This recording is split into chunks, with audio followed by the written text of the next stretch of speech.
हमारे रामनंदी संप्रदाय को अपमानित किया जा रहा है। विश्व हिंदू परिषद ने कौन सा ठेका ले लिया धर्म का? उनका क्या अधिकार है राम मंदिर पर?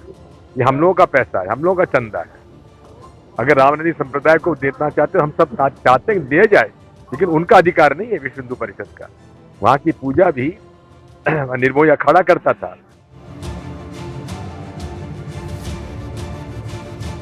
राम मंदिर उद्घाटन से पहले सियासी भूचाल आ गया है। इस भूचाल की शुरुआत जगन्नाथपुरी मठ के शंकराचार्य स्वामी निश्चलानंद सरस्वती के उस बयान के बाद हुई, जब उन्होंने ये कह दिया कि पीएम मोदी लोकार्पण करेंगे, मूर्ति को स्पर्श करेंगे, तो मैं वहां ताली बजा बजा कर क्या जय जय करूंगा। शंकराचार्य के इस बयान के बाद कांग्रेस ने बीजेपी और केंद्र के मोदी सरकार को घेर लिया।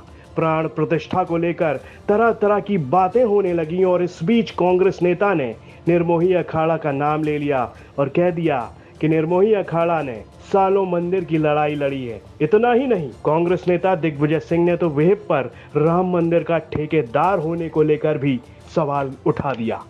हालांकि इन बयानबाजियों के बीच निर्मोही अखाड़ा के महंत दिनेंद्र दास ने यह साफ कर दिया कि 22 जनवरी को होने वाले प्राण प्रतिष्ठा को लेकर कहीं कोई संशय नहीं है और कांग्रेस इसको बेफिजूल मुद्दा बना रही है। अब ऐसे में सवाल उठता है कि आखिर कांग्रेस निर्मोही अखाड़ा को मुद्दा क्यों बना रही है और राम मंदिर आंदोलन में निर्मोही अखाड़े की क्या भूमिका थी।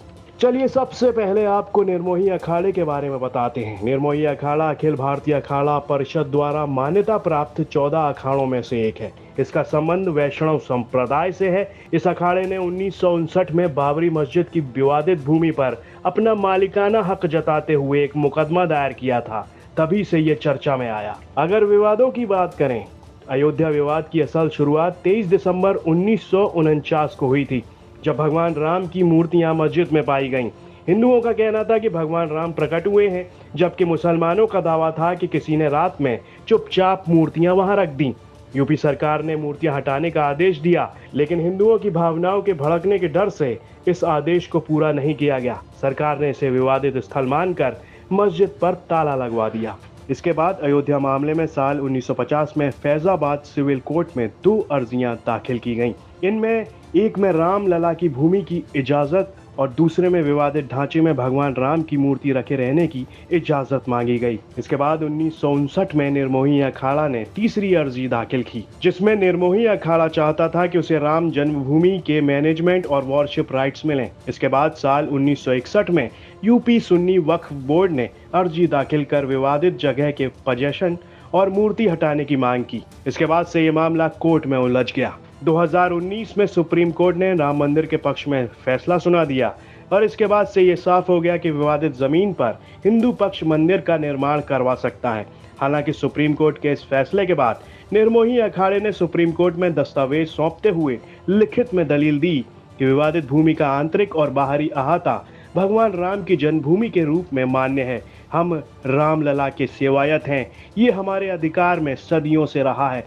बहरहाल हमें यहाँ हक दिया जाए। हालांकि राम जन्म स्थान और मंदिर के प्रबंधन पर निर्मोही अखाड़े के दावे को सुप्रीम कोर्ट ने ये कहते हुए खारिज कर दिया कि उनकी तरफ से मुकदमा दाखिल करने में देरी की गई। हालांकि सुप्रीम कोर्ट ने विवादित स्थल पर निर्मोही अखाड़े की ऐतिहासिक मौजूदगी और उनकी भूमिका को स्वीकार करते हुए ये जरूर कहा कि मंदिर निर्माण के लिए प्रस्तावित ट्रस्ट में केंद्र सरकार चाहे तो निर्मोही अखाड़े को वाजिब प्रतिनिधित्व दे सकती है।